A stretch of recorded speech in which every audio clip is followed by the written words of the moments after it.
Vibration is something we find everywhere. When you're driving down the street and you see the price of fuel, you have a vibration in response to that price.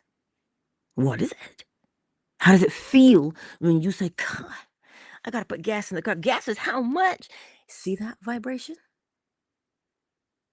There's a reason why you must take the time to recognize your vibration, because it will tell you what you hold to be true. And what you hold to be true, you affirm. What you affirm, you live. What you live brings about your experiences in the outside world. So if your vibration is constantly one of saying, and sometimes you don't even have to say it. You see, we think that words somehow mean something on their own.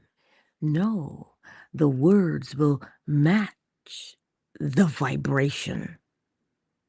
We call it your intention.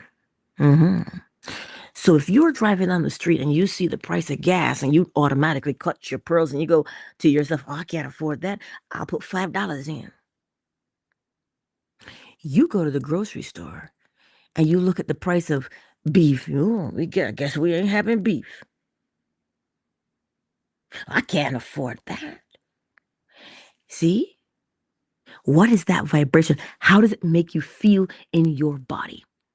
It makes you constrict what you spend.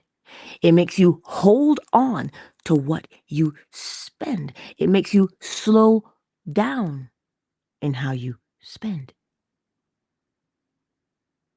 Do you feel it?